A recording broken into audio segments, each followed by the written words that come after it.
Hey guys, it's Jackstown and welcome back to another video. So the NBA offseason is just around the corner with only 2 rounds of the playoffs left, and while this is the most exciting time of the NBA season where we find out who's going to win the title, I thought for today's video we would look ahead to this offseason and come up with 5 trades that in my opinion should be made to benefit both teams involved, because that's really what the offseason's about. It's about improving your team, whether it's to win now or build for the future. And of course, it's just my opinion. Who knows if any of these trades, or at least every piece involved in this trade, will actually happen, because I just came up with, in my opinion, what would be a reasonable package for each team to receive. So let's just have a good time with it. Also, let me know your opinion on what trades you think should happen this offseason in the comments below, and subscribe if you're a big sports fan, because this channel is definitely for you. So without further ado, let's get into it. Okay, so starting off this list with the first trade that I think should happen is the Philadelphia 76ers need to trade Al Horford to the Boston Celtics in exchange for Daniel Theis, 1 first-round pick and 1 second-round pick. Okay guys, let's be honest. The Philadelphia 76ers were arguably the most disappointing team in the NBA this season. They took a big step back, and a lot of people started speculating as to whether or not the chemistry between Ben Simmons or Joel Embiid was worth pairing them up for another season. And I think because they're still both very young, and Ben Simmons didn't even get a chance to play in the playoffs, and of course they're getting a new coach as well with the firing of Brett Brown, I think that they both deserve to have at least one more chance together to see if it works. But I think the real mistake that Philadelphia has made in the past offseason, and really the piece they need to move, is Al Horford, because they've paid him so much money that it's almost a crime to have him come off the bench, and it's clear that in today's game he can't really play the power forward position alongside Joel Embiid. I think Embiid needs to own the paint, so he can't really start or he can't really come off the bench for that money that he's getting. Therefore, I think that it's best to get rid of him and just get rid of that contract. And the Boston Celtics, of course, they have a weakness at the center position, in my opinion. Of course, Daniel Theis is solid, but they seem to sometimes be lacking a big man presence in the paint, and Al Horford is way more skilled than Daniel Theis, in my opinion. He's also taller, he's going to move the ball around better, he's going to find a better way to score,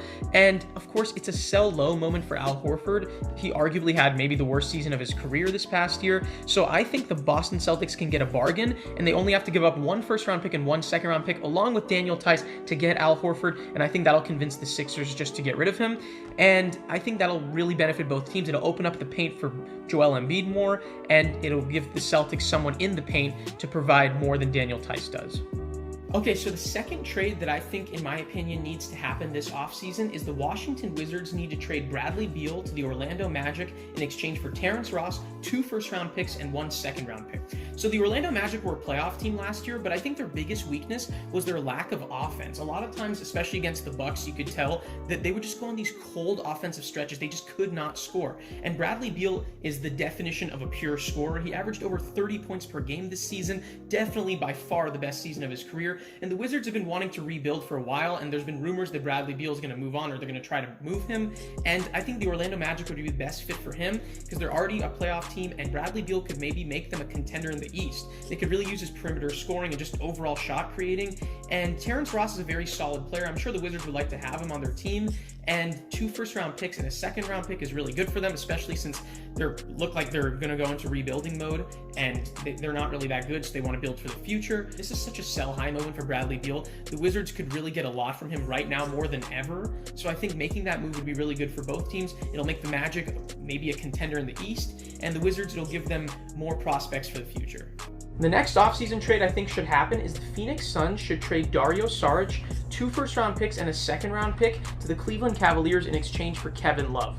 Okay, let's be honest. The Cleveland Cavaliers are a bad team. They've been wanting to rebuild now for a couple years, and it's clear that Kevin Love doesn't really fit there anymore, because he's getting kind of to the end of his prime, or maybe he's even a little past his prime, and so they just seem like they don't want to waste his talents there, so they might be looking to move Kevin Love anyways. And the Phoenix Suns were the best team in the bubble, in my opinion. They went 8-0, undefeated, the only team to do that. I think a lot of you NBA fans know that. And the Phoenix Suns, although they're really young, they're looking like they're in win-now mode, and next year they have a pretty good chance at the playoffs, even with the roster they have now. But I think Kevin Love and his offensive firepower were really confirmed that they will be a playoff team next year. I think they could really use that extra piece, and I think the 1-2-3 of Devin Booker, Kevin Love, and DeAndre Ayton would really make the Suns a formidable team in the West.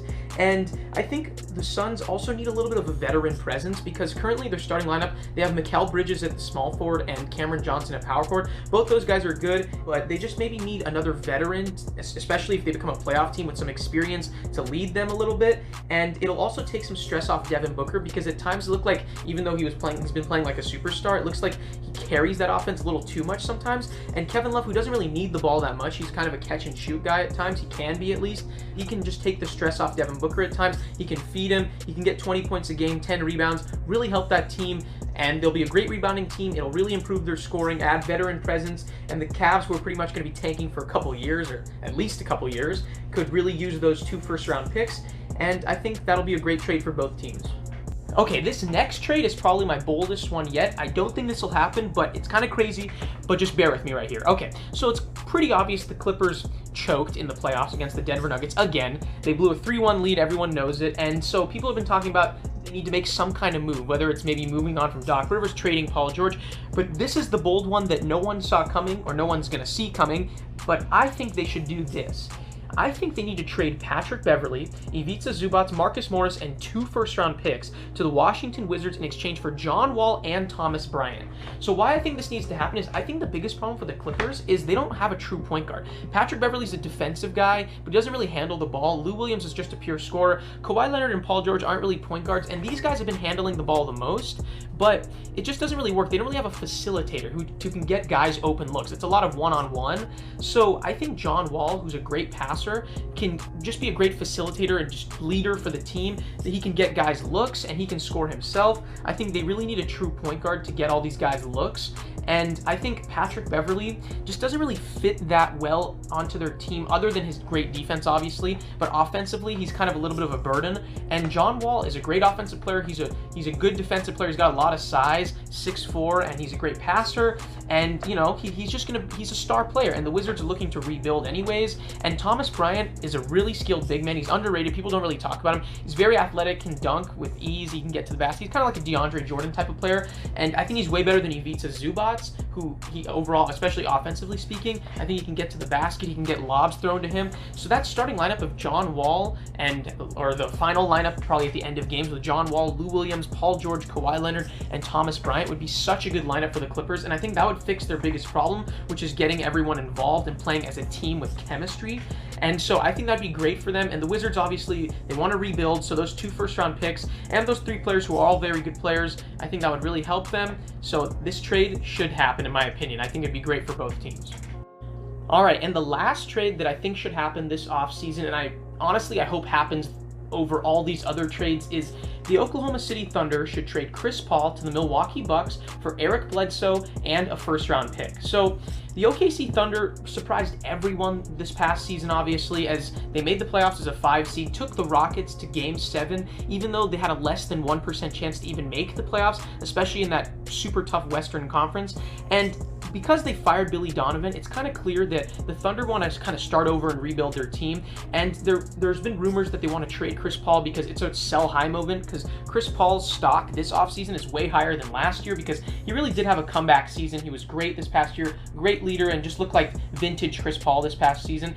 And the Milwaukee Bucks obviously have a problem. They need another shot creator, someone to help Giannis out and help put the Bucks over the top.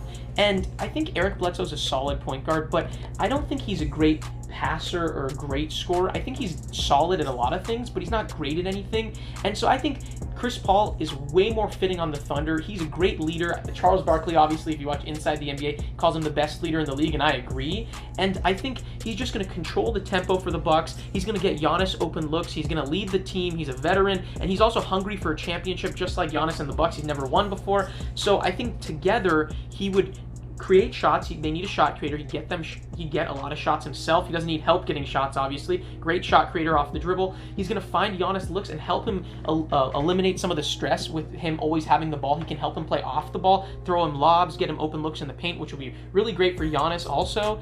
And I just think overall it just fills all the gaps that the Bucks have. And he's also hungry for a championship, like I said. So I just think it's a perfect fit.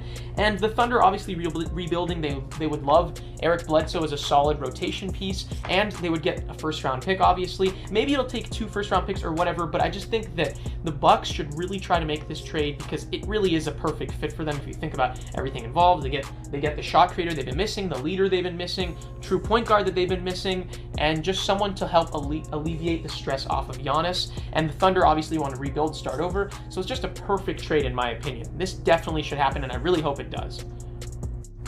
Thank you guys so much for watching. If you enjoyed the video, make sure to hit that like button and also subscribe if you haven't already for more great videos like this in the future. Turn notifications on.